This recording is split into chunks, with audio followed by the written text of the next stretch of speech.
Alfie, what's going on, man? Welcome to SaaS Sauce. How you doing today? Thank you so much. I'm doing well. Excited to be here. It is great to have you. So I've been doing a bit of research on you, and it sounds like you're doing a lot of stuff these days. It sounds like you're a busy man.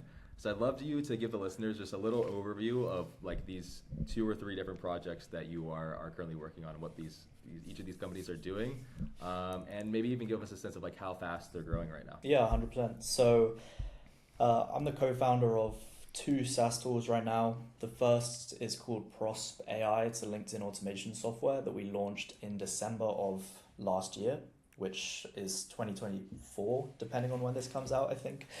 And then we launched Spiel.co, which is a AI UGC platform, just coming up on 3 months ago now. And we have a new tool called Conigma in the pipeline that's scheduled to launch early January, but you know how these things go. Could be could be late January, could be February, but we're looking at around January.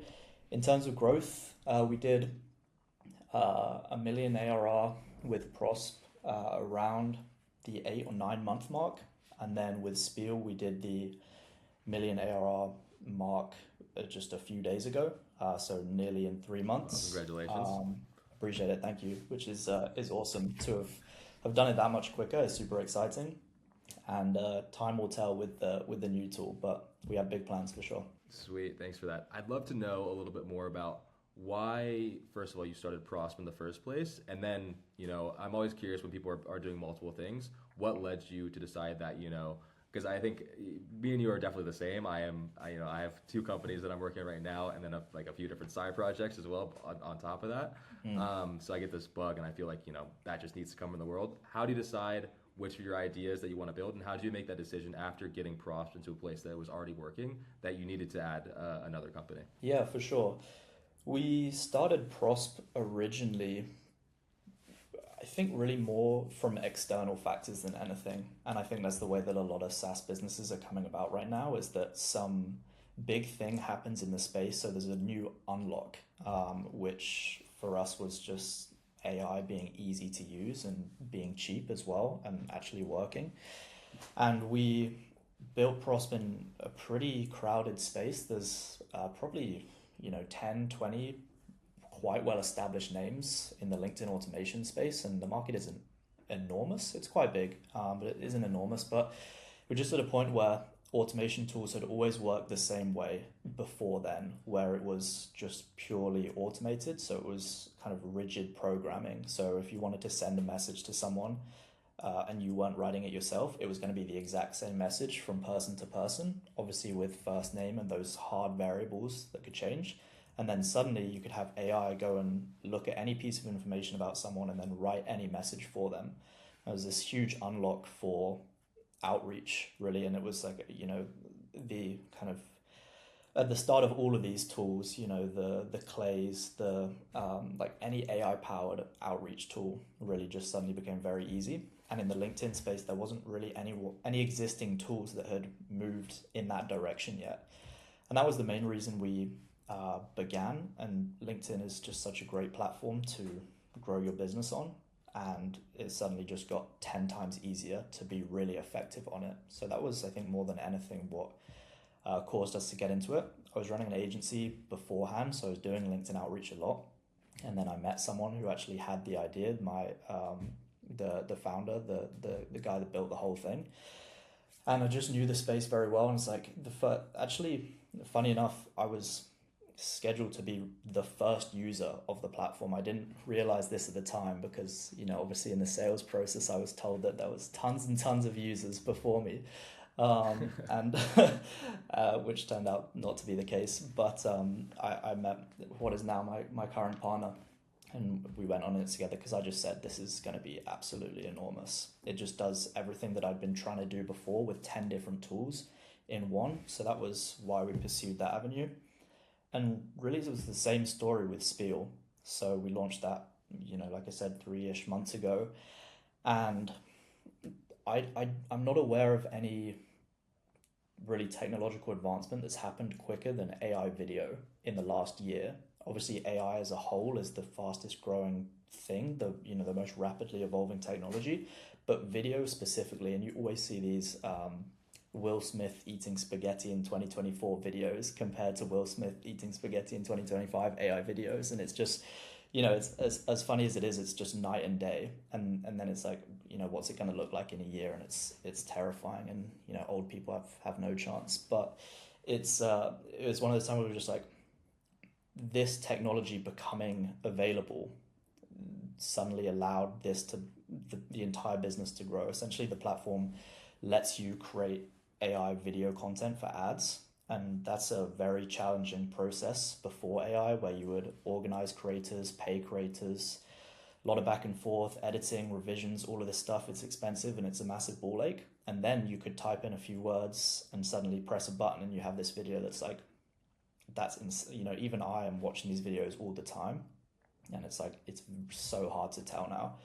So I think unless you're an OpenAI or a Google, you're not necessarily, or you don't need to build something enormous, but you can really leverage those enormous upgrades to, solve a gap in the market. And that was really the cause of both. And then in terms of why I moved from one to the other, well, we were just talking about this before we started, but outreach automation is very challenging as a space to operate in, because the rules are changing pretty much every day. If you're in the outreach space, there's a new email policy, or there's a new LinkedIn regulation where you can't do X, and it's the same, with pretty much all these platforms. And then on the flip side, we saw AI videos just becoming easier and easier and more realistic. So it was exciting for us to be like, let's jump into a market that isn't trying to kill us in a way. I think that was really the main reason that we started to look at this other one. And also there's something about starting a new tool which allows you to almost learn and grow quicker. And that is, more important for us really than the platform itself, or, the amount the platform earns. Is like, how quickly can we learn lessons? And by starting a brand new tool in a pretty different sphere, we were just able to learn a lot faster than if we just put the same amount of input into the previous tool. So I would say that's pretty much it. Yeah, right on. Just going back to the story of Proxima, you might see me smiling there a little bit, because it is so similar to the story of Drippy and how Alex and I met. So I was building Drippy in the beginning for the exact same reason as your co-founder, I guess, where I just saw that, no one was doing AI personalized outreach on Twitter yet. I started the company, and I was actually running an automated agent that was doing Twitter outreach for me, and it contacted Alex. It sent Alex a DM. Alex booked in the call with me. He was one of my first, I think, he was in the first 10 customers. He was also running an agency doing X outreach, and then, the relationship grew from there, and now we are starting another company together now as well. So it's really funny how similar that is. I love that. That is wild. It's just literally identical. And it was actually the same for me. So one of the features of the platform is that it has a comment autoresponder. So when you comment this, and I'll send you that. And I actually was in the trap of commenting the thing, and then it's like the actual software that I ended up joining then messaged me. So it's funny the way these things work out. That's awesome, man. Okay, I'd love to dive a little bit more into Spiel, because you said you've grown that in 3 months to $1 million ARR. Can you just give me a high-level overview of like what your current growth channels are? Like, where are you getting the most leverage from? I've seen, I checked out your Similar Web earlier today, and it looks like you're getting a lot of traffic in from YouTube, but I'd love to hear it from your end. Yeah, there's been two main levers for us. There's been YouTube, and there's been ads as well.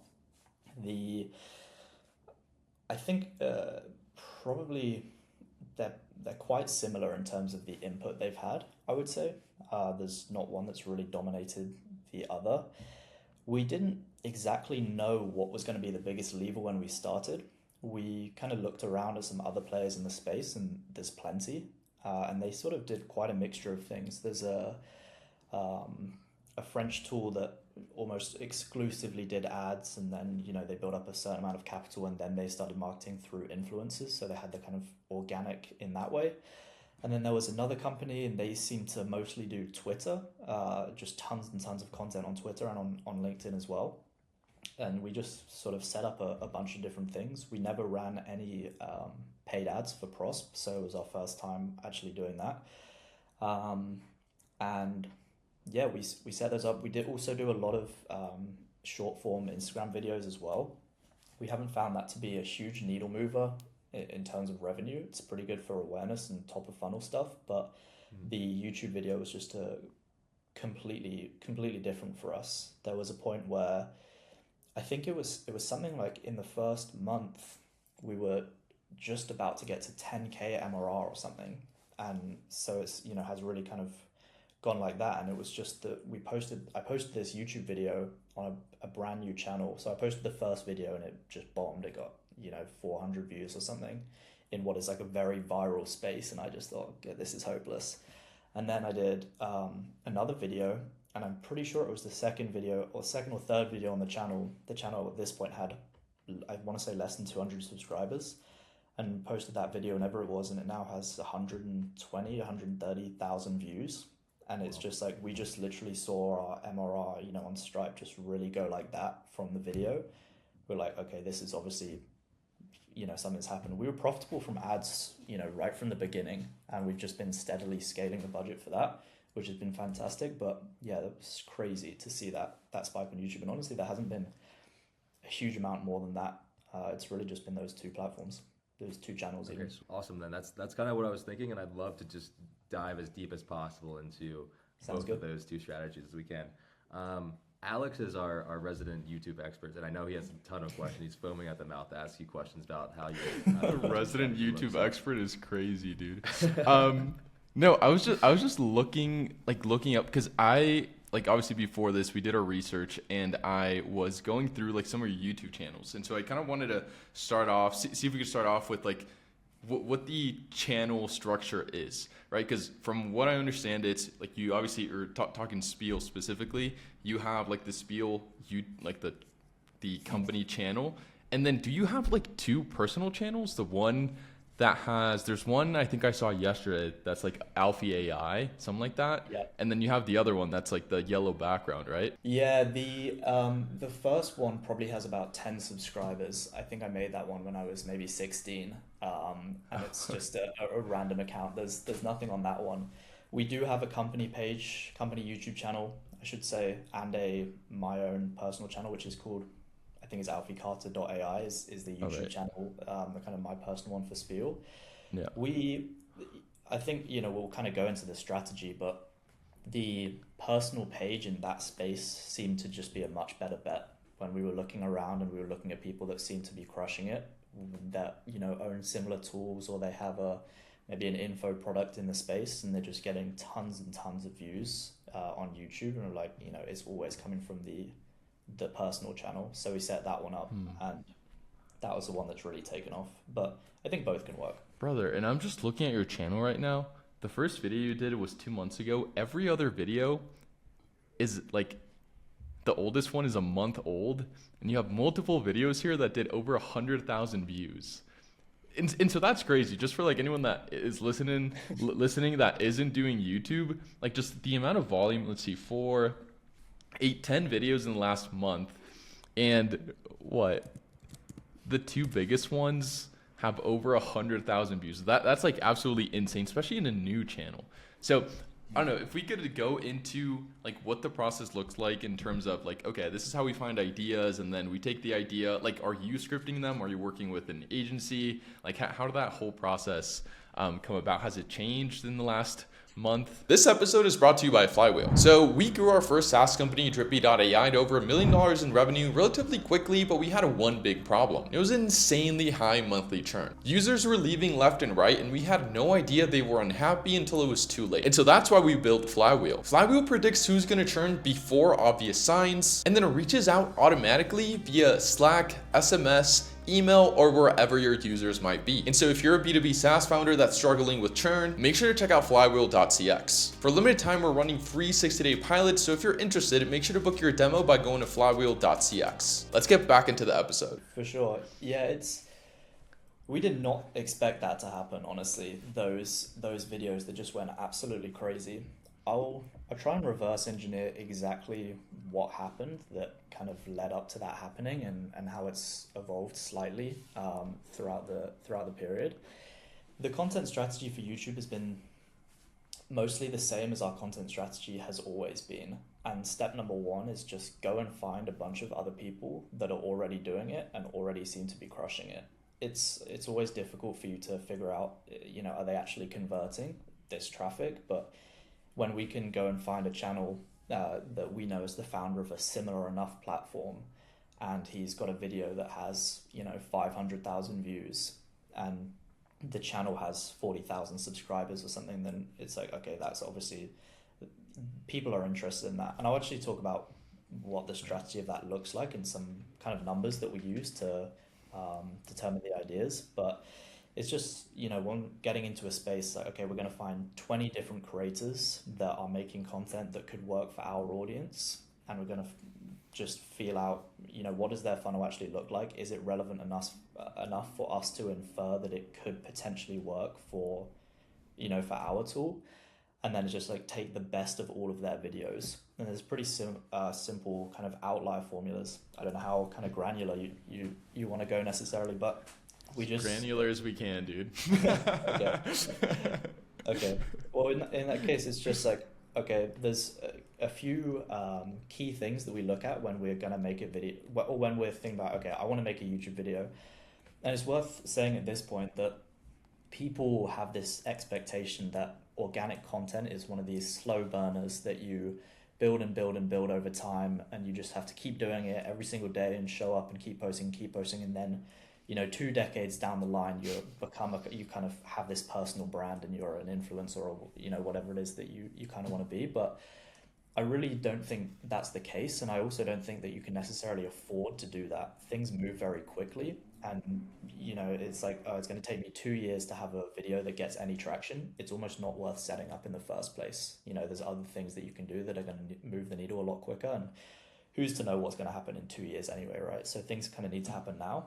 And because YouTube is such a process, every video that you choose to pursue is quite a risk in a way, because unless you have a huge video production team and incredible systems, it's very difficult to put out 5 YouTube videos a week, and then it's just like whichever one works great.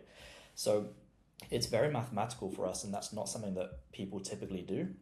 They just think, oh, I feel like this video could work, or like, oh, this video is relevant to us. Or like you just wake up and you're like, I really want to make a video on whatever it is, with no real data that is, so you are taking a huge risk by not making the process very mathematical. So for us, the key factors, if I was to go and like on any niche, try and make a video that goes really viral, just look at how many views does it have related to the number of subscribers the channel has. So for example, if you look at the video on my channel, at the point of posting, it had 300 subscribers, and now it has 120,000 views. So your ratio is enormous. It's like nearly 100x is the first thing. And then the other thing is you kind of have some things that would then weight that. So if it was made within the last, and this space particularly moves so fast. So a video that popped off a month ago will not necessarily perform well now. That's not really the case in something maybe a bit more like outreach, for example. I would say, the market doesn't move quite as quickly, but will be a video that has a good outlier score, which is just ratio of views to channel subscribers, that was posted a month ago is a lot more valuable as an idea than a video that was posted 6 months ago. Because again, it's all about minimizing your risk and giving yourself the highest likelihood that the idea will perform, obviously, if you execute it well. So those are really the things we look at. And then it's like, obviously on top of that, it's then how relevant is it? How good is this as actually as funneling people in the direction that I want to take them? Because you may have a video that's like a huge outlier, but it's very top of funnel, very surface level stuff. And no one's really expected to then go on and actually make any sort of purchasing decision after that. So, at that point with all those data points, like, okay, we have 20 different channels. Each of those channels has however many videos. And then you whittle it down to the last time period, and it's like, okay, now we have these outlier videos. And the video that the first one was based off another video. So the title is pretty much the same, except we change it to be relevant for the thing that we're promoting. And then when we go and spend the time to script the video, record the video, create the video assets, because that's another thing that's really tricky about the AI space, is that the whole mission of creating an amazing video is that you have to make 1,000 AI videos in your one video. It's not like you're just turning on the screen recorder and walking them through a workflow. So it's like all the time we spend on that, and then the editing, and then the revisions, and all of that stuff, and then we post the video. We have a reasonable likelihood that the video is going to perform well. And it's really, it's really just about that. And not everyone will perform. What I've also learned is that it is quite random, because you can repeat that exact same process 10 times and 2 of them will just go off. So then the next part is just being consistent and giving yourself the highest likelihood as possible that one of them will go off. So then it's just about building efficient systems to produce content. And that's another thing that people also never do, is they treat content like it's not a fundamentally crucial part of their business. It's like, I may write a post today, I may just or I get busy and I'll just write one tomorrow. But now organic is so powerful that for us it's like we have a team that's dedicated to this. We spend as much time building SOPs for this as we do for support or any other function. We have a workflow that's now been, I'd say, pretty well pinned down to the point where we could produce 3-4 really high quality long form videos a week. And that, in combined with a good strategy to come up with good ideas, is just you've given yourself a reasonable likelihood of success. And if you do that enough times, you probably will hit the nail on the head. And we just kind of happened to get it on the first try, which was great. Dude, I'm curious now. What does the team look like? Like, how can you freaking put out so many videos in such a short amount of time? Yeah, well, it's challenging, and a lot of the roles don't really exist, especially in this space. So obviously editors have been around forever. It's quite an easy role to hire for. But one of the roles that we now have 2 full-time people on is basically AI video creator. So if you look at any of the videos, they'll typically start with the same formula, because people just want to see what they're going to be able to create at the end of the video first, and that's what will then decide if they continue watching. And it's really the same with any video, just like showing them, it's almost make it impossible for them to feel like they're gonna finish the video without knowing the thing, right, is pretty much it, regardless of what that thing is. So in the AI ad space, it's like literally our videos will start with me sitting here and going, hey, here's an amazing AI ads video, and then we play the video, and it's like, I'm going to show you how to do it, and that's pretty much it. And obviously that requires me to go and make that AI ads video, and that might be like 10 different video clips, and then throughout the video maybe we're dropping like another 80 videos to make it really engaging and really punchy. So we ended up hiring now 2 people to just do the AI videos, and we just have a workflow. It's just like a Kanban on Notion that we use, and we have tons of different segments. So it's ideation, review the idea, write an outline for the script, because if someone has some subject matter expertise but they're not the script writer, then the script writer will end up writing a really like generic script, even if they're a great script writer. So we have that, write the script, review the script, create the assets for the video, so create like the AI videos before I'll even film it, film the video, edit the video, revisions, upload, and then ideally we would have a better repurposing workflow. We don't really have that, so we spend a lot of time on videos, and then we don't get as much out of them as we potentially could, but that's kind of the next step, I would say, for us. But yeah, the team is just script writer. I do the filming mostly, and the goal has always been to cut it back so that that's the only thing I do. So now when I create these videos, you'll see me, there'll be a laptop to my left, and I'll be going like, and then you do this, and then you do this, and most of the time my laptop will be off.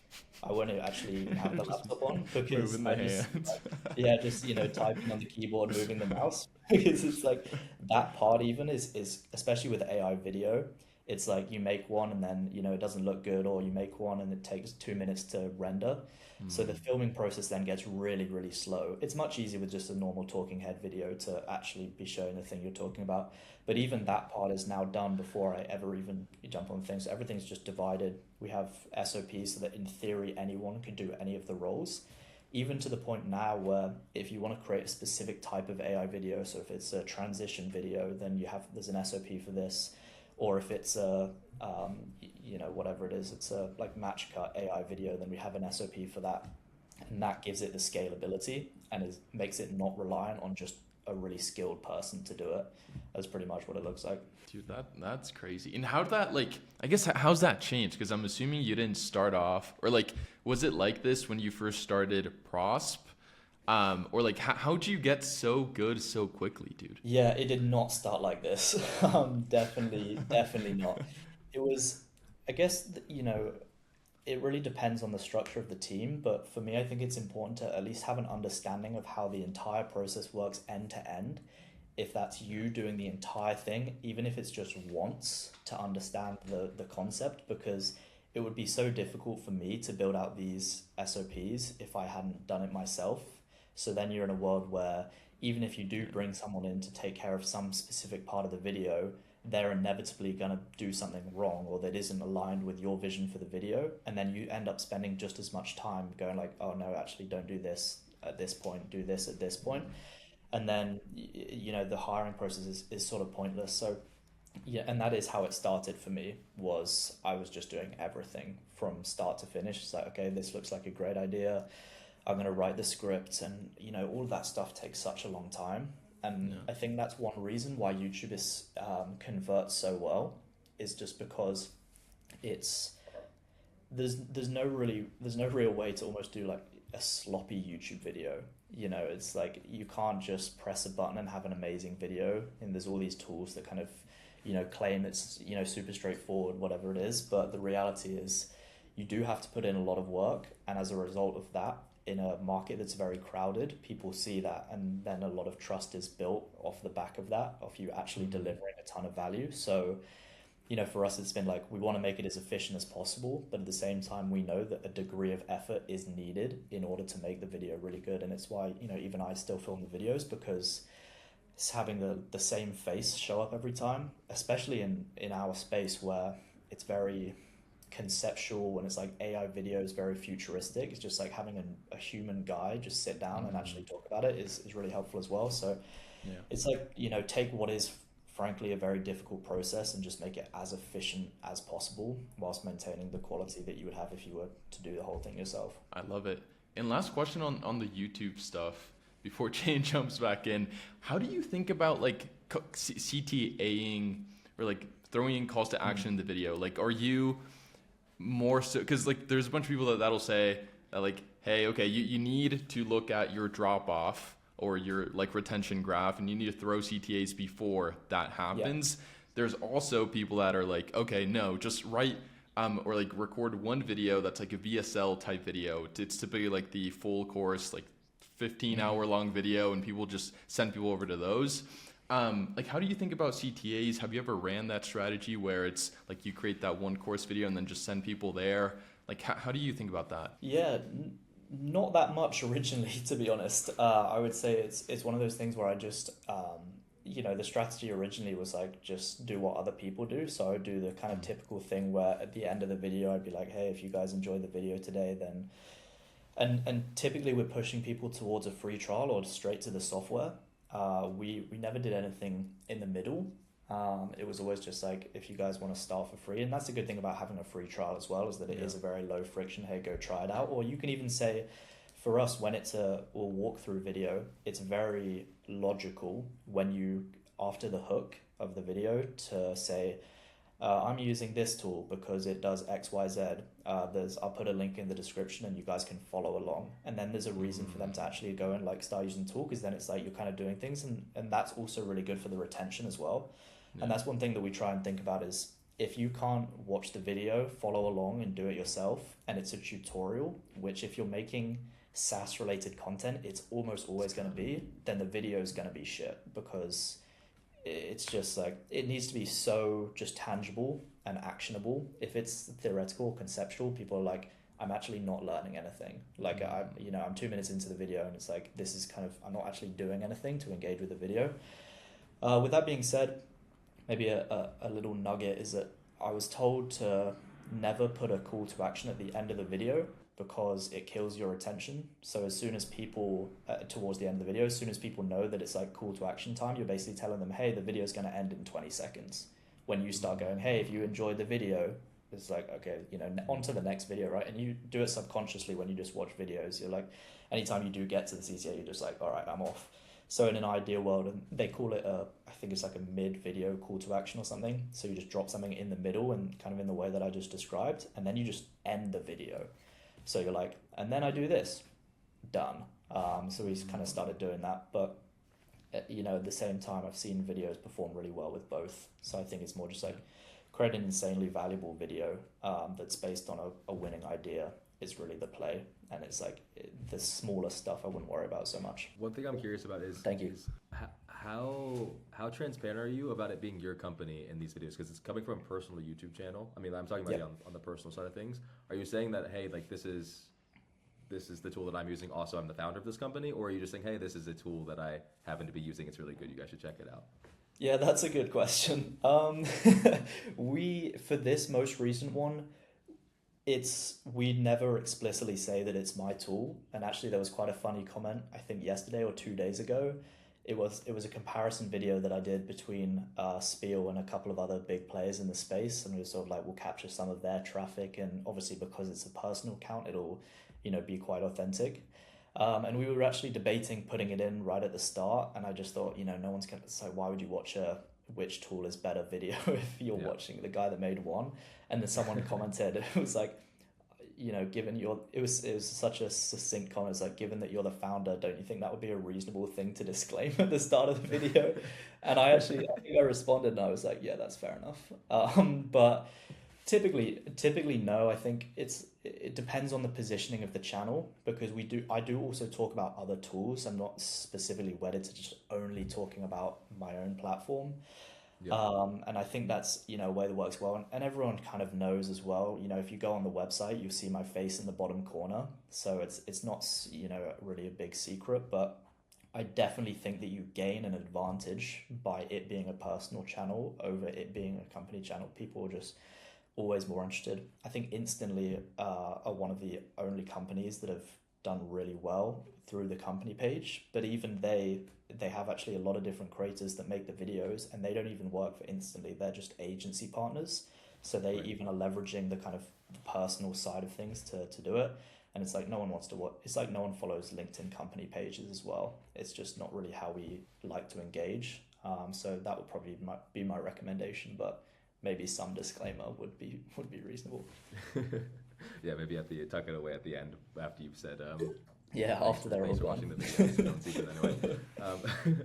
Yeah, so you were out there working with partners on YouTube there, like Instantly's doing. Is that something you guys are doing with Spiel already? I saw some videos of other people talking about it. Is that something you're doing intentionally, or is it just kind of people picking up the product and doing that organically? Yeah, those ones are organic. Anything that you've seen, we haven't paid anyone to do any influencer videos. I think it's a really good strategy, and just because of the nature of this space, people do look to individuals. There's a lot of kind of like big players on Instagram and YouTube, and whichever tools they talk about end up just getting a ton of traffic because everyone just looks to them. So it definitely does seem like a reasonable strategy. For us, it was just, again, too much of a risk because the company was fully bootstrapped using the profits from Prosp at the time. So it's, like I said, it's every decision that you make has to be pretty well calculated as a return. And it's with these influencer videos, they charge a fortune often if you go out and reach out to them and pay them to do a video. And because you don't have that same control of the video, it's really hard to, it's like, is it going to be ROI positive? Because they're going to go and do their ideation process, right? But if I'm doing it myself, then I know that we can give ourselves the highest likelihood that it will go and perform. And a lot of content creators are, content creators at the end of the day. They're not necessarily business people as well. So they're not really thinking about, maybe they want to make a video they love making, so much as like, is this video going to be ROI positive, which is like more of the kind of the business person perspective. But I do know some other tools that have done it really well.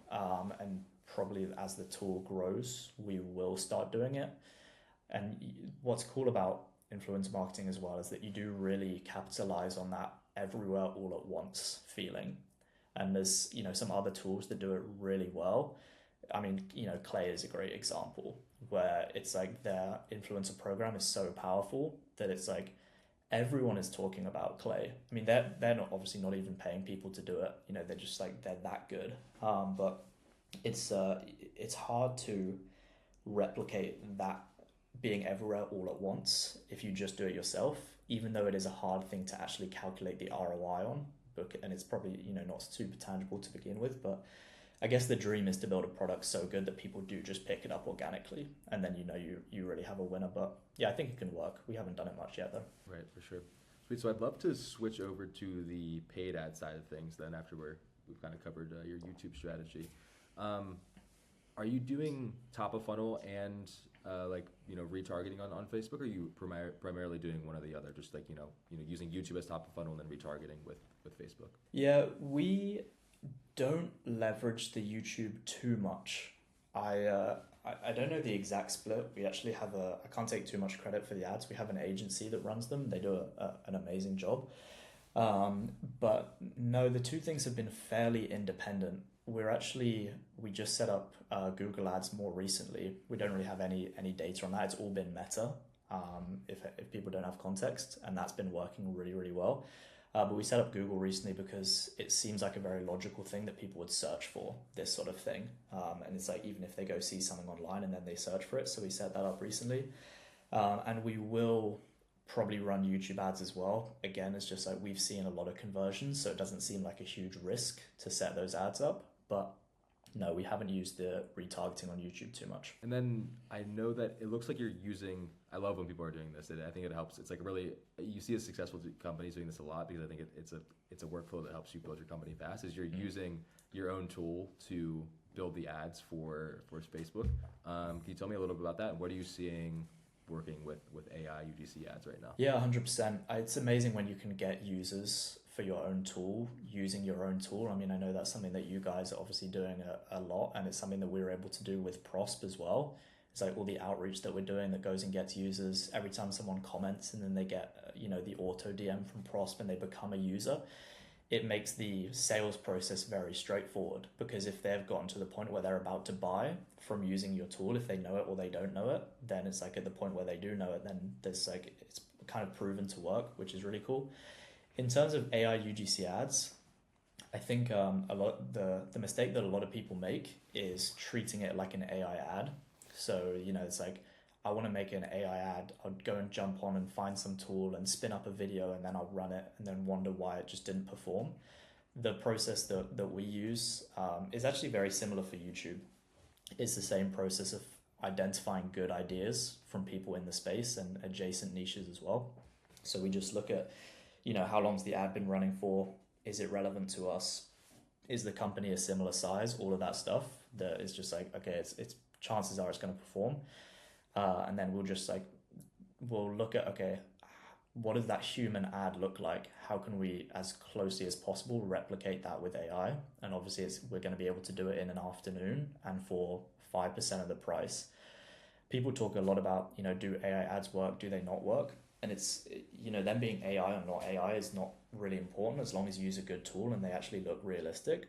It's really just, because if you can run ads and be profitable, then you can just use AI to make the whole process way faster and, way cheaper as well. I think, just the speed is so important in itself, even regardless of the huge cost saving. But it's just always been the same approach for us. And I think that allowed us to become profitable with ads pretty much from day one. It's just, here's like, and actually it's, joining a space where there's already some pretty well-established players. People are quite afraid of that typically, but it just means that I can go and look at 5 or 10 companies that I know have scaled pretty quickly and are pretty profitable, and I can look at what seems to be their best performing creatives, and I can just pick and choose what I feel like is the best, and I can just take all of that and kind of build out our own creatives. And obviously it's way easier to build it, actually using AI, and it's, like I also said, cool to use your own platform to get the user. And then again, it's like, it's pretty unlikely that it won't work because it's already been proven to work for a similar enough business. It's like, why wouldn't it really? And that's always been the strategy for ads. Like I said, profitable pretty much from day one. We've just been scaling pretty aggressively since then and set up Google as well. We had a tracking issue with Google. So we were running ads for, close to 3 weeks without any data of if conversions were actually happening. And then we finally got it set up, and it was close to 3x positive at the point of purchase, went just like 2 days after we actually figured out the tracking was working. So I think, again, it's just, you're giving yourself that, likelihood of it working before you even start, when you just look at what's already working. And it sounds so simple, but people just never do it. Yeah, for sure. And is it the same thing with your Facebook ads? Are you positive ROI on that first month, the first subscription? Yeah. We it's something like we just changed the pricing, and we just removed the free trial as well. So we don't really have any data on that. But when just before that, we were sitting around 2.3, I think, at the point of first purchase, which was awesome. It's worth noting that AI video is pretty expensive for us. Obviously, we have a margin on the videos themselves, but right. It's not. SaaS has really changed a lot in the last, since AI, for that reason, where it's like you're actually not as profitable. People always look at software businesses and just expect 80-90% margin. But now with AI, obviously that's, really not the case. These models, they get cheaper every day, but the models are still expensive to run.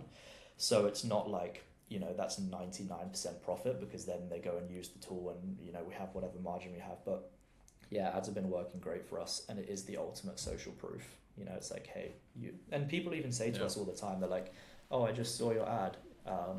Is that an AI one? And we're like, yeah, and then it's like pretty easy, decision. They're like, well, I got here, so hopefully this can work for me as well. Yeah, for sure. Alex, do you have any questions about the ad side of things?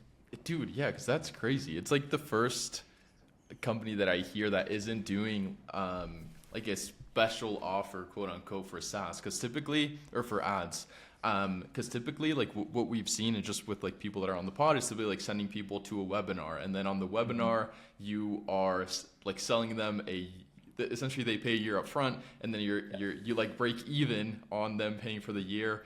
And then there's like this whole thing, but you guys are profitable on just sending people to like regular plans, which is absolutely insane. So no wonder you guys are scaling like crazy, because then you can just like pump more money into that, and then you're golden. Pretty much, yeah. It's it was awesome, and not something that we expected, really. Honestly, like I said, I can't take too much credit. It was, we work with this agency. They specialize in SaaS businesses. Maybe I can put a link in the description or something. But they just send them over, dude. Yeah, we want those guys, dude. Yeah, they've been great, and it's just like, again, they're like it's almost like, it's crazy that these guys exist, because they're like Meta exclusive ads agency exclusively for SaaS. So it's like, it's pretty easy buying decision for us, because their positioning is so strong. It's like, surely there's no one better at Meta ads for SaaS than the only agency that specialized that much. That's So, and they've been great, to be honest. And again, it's, it's obviously much cheaper for them, because we asked them straight away, because we were thinking about they could be a design partner for us. It was like, because obviously they actually had even another layer. They specialize in UGC. So it's UGC meta ads for SaaS businesses. So even the type of ad they run is super specific. And, like, guys, have you used these AI ad platforms before? Because we built the platform and we hadn't even run ads before. It's like we were no really like real great kind of experts. So, have you guys used this? And they're like, yeah, actually we did try this platform last year, which, by the way, 1 year in AI video is like night. So, yeah, like I said, it's like, okay, that was going to be shit then. And they're like, they said that it was quite useful for, I can't remember if it was creating variations or if it was for, scaling winners quickly or as quicker or whatever it was. But they were like, we tried it and it worked okay for that. But it's like, we'll try both. So they made a bunch of creatives with humans. It's kind of a weird way to say it, with people, with normal people, and they made a bunch with our tool, and the AI. I think you'll probably even be able to see in the ads library the longest running ones are the AI ones. It's that girl that's like, hey, I'm AI and you can do this too. Those videos have been performing so well. And that's been, really the secret. But I think they've done a lot of the heavy lifting, more than us. No, that's beautiful. We gotta give them a call, Alex. Alex, Dude, real quick, yeah, cracking paid ads is the key. Yeah, good.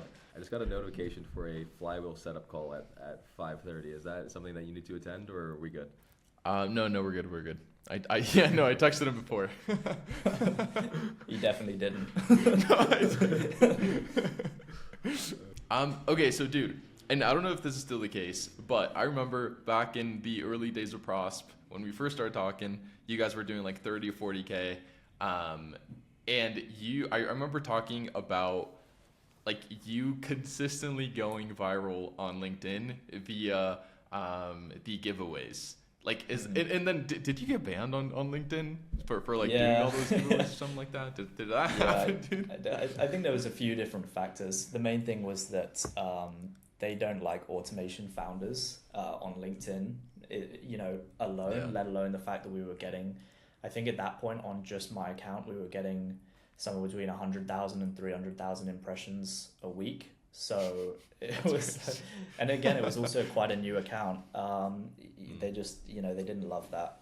So we got a fairly sternly worded email from LinkedIn, and we lost our accounts, sadly. But those giveaways have been amazing.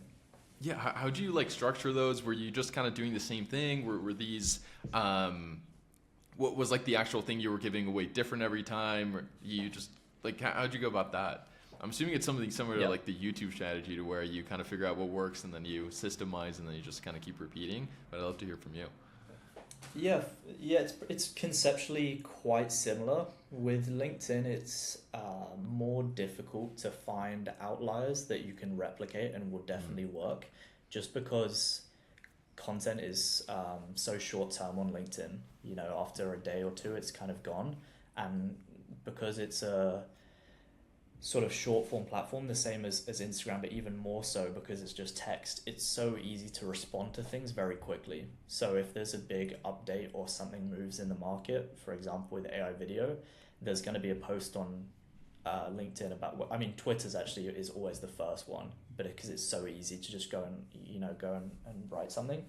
But LinkedIn's pretty similar, so things move really, really quickly, which means that it's a little bit more difficult. And the tool that I used to use is called Clio, and it was like you could just sort by people's most viral posts, but that tool actually is not around right now, or they're launching a new version of it. They got some LinkedIn issues, so the tool isn't around, but it's pretty much the same strategy. It's like, okay, go look at someone's account, go look back through the last couple of weeks. Do they have any content that seems to be performing a lot better?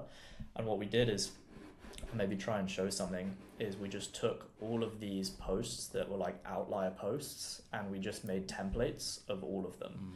So it's just taking the process of, so if the post is something like I just automated an entire AI ads team, here's exactly how I did it, then any business can take that hook and then templatize it, so they can say, I just performed extraordinary thing, here's how I did it. And you just go through and just basically do the same thing. So they're like, it's a 5-step process becomes it's an X-step process. And then it's like first step this, and you can just basically templatize everything. And actually the person that I would recommend learning this from is Justin Welsh, who you might know, the solopreneur guy, amazing content creator that I learned this process from. And he has a whole course. It's like $80 or something. I would recommend everyone watches it. But he talks about this process of, like templatizing stuff, and then you build this arsenal of different kind of templates. And then it's like, as soon as something happens, I can write a post in 2 minutes, and that I know has a viral structure, because I can just plug in the content into these templates and I can just select a relevant one. I've actually been trying to build an AI to do it, so that it could even automatically like take the idea, find the relevant template, write the post, and then it just gets reviews and posted. That's one thing. The other thing is that LinkedIn is so much shit on there right now, and it's really the same with every platform, because it's become so easy to write content, and as a result there's tons and tons. And I would say it's really the same as YouTube. There's actually a big opportunity for people to crush it on LinkedIn by just writing posts that are actually good, that are actually well thought out. And that for us was, it was just at the core of it. And you asked even, was it a different resource every single time? I'll show you the way that we have this set up.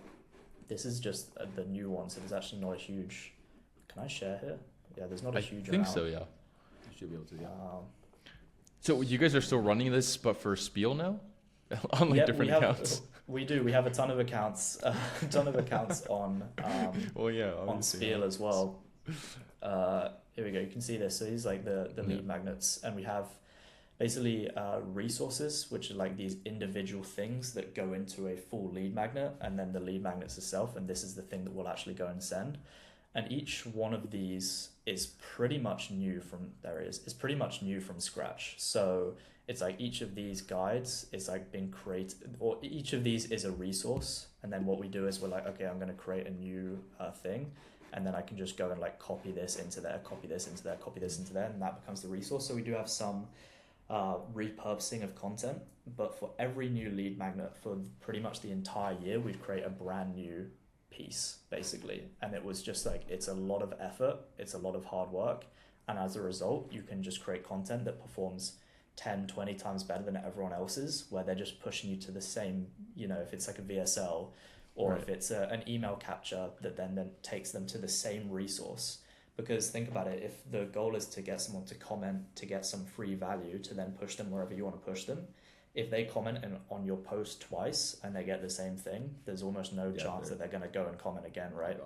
So it's it's just like, again, taking a very difficult process, not automating it too much to the point where the value is lost, but just having really good systems to have, AI do a lot of like the boring operational stuff, and then just assigning different people to take care of the different pieces so that you can do it over and over again, because it's the exact same thing. I mean, I think right now we have one guy that posts on, I want to say close to 20 different accounts, and probably on any given day 2 or 3 of those will be those lead magnet giveaways where it's like comment this for that, and there'll be a new resource every time.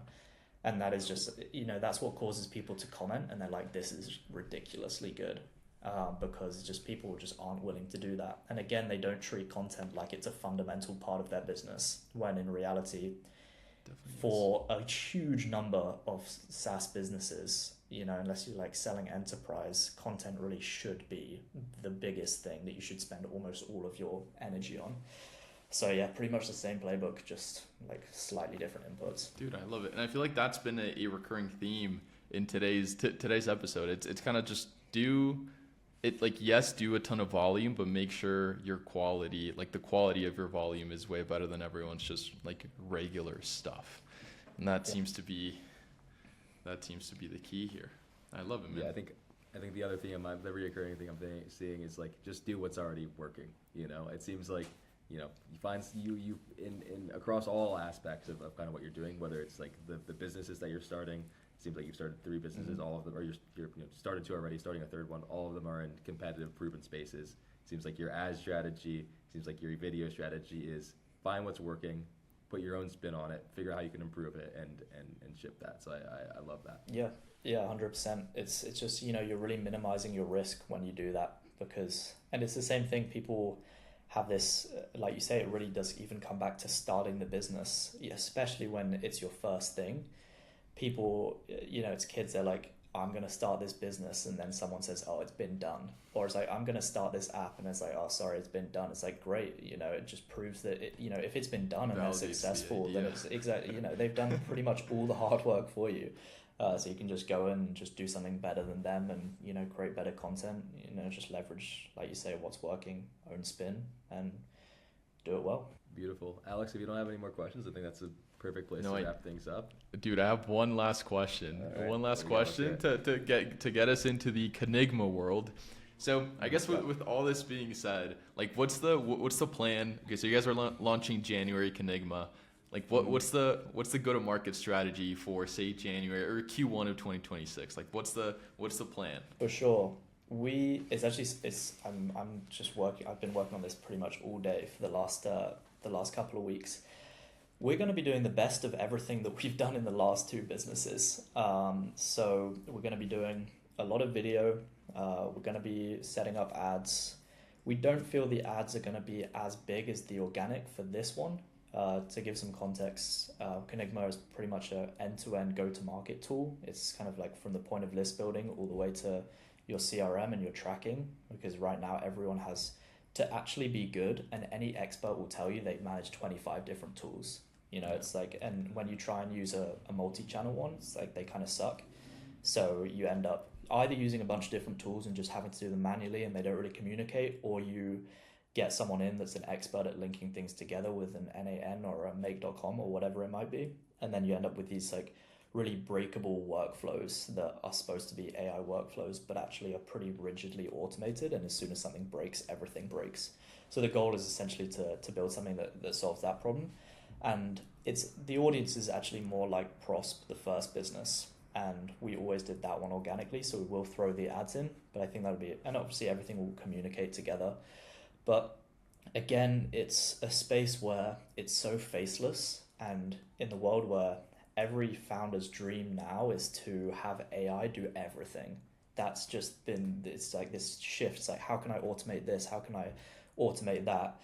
But actually there's, when we can, do weekly webinars and put out 2 YouTube videos a week and have, the same people post to LinkedIn, post 7 days a week over and over again, then, and actually do discovery calls as well. Even, we did, you probably see my calendar. I used to do calls from 8 a.m. to 11 p.m. for a free trial. And we were pretty bad at getting qualified leads, especially at the start. So I was wasting a ton of time, but just doing all those unscalable things to start with, I think will be a big play for us.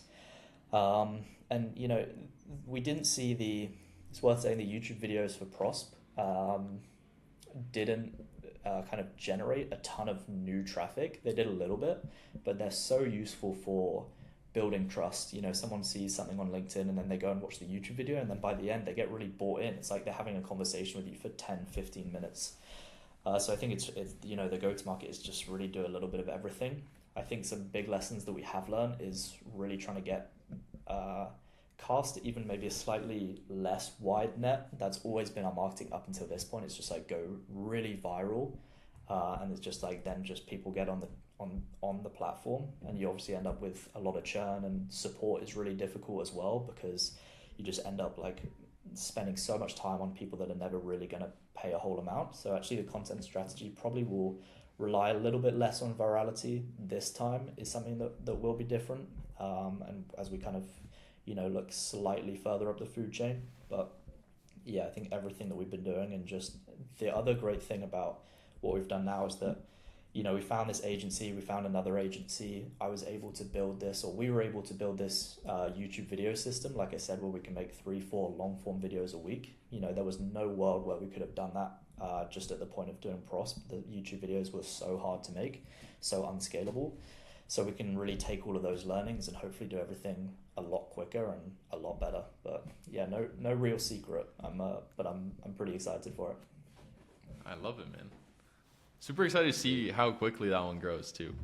Super excited for that. 100%. I think there's probably a world where it even at the very start grows slower than these ones. Spiel was like, because it has so much viral potential, that space is just like so excited. And actually the space that we're going into, people are quite stuck with their tools, because for example, if you use a Clay or you use an Instantly or whatever it is, and we're actually building in a way such that you can plug everything in. So it's not like we're going to have that huge friction point. It's like if you want to go, you have like a drippy node, and then you have a Prosp node, and you can then use the tools, but just everything in one place. But people are very firmly rooted with those tools. So there's actually a world where, to begin with, it's not as like that crazy spike, but we do want to set it up in a way such that we build a really meaningful user base and a community that's just like, we're just really over delivering value for them.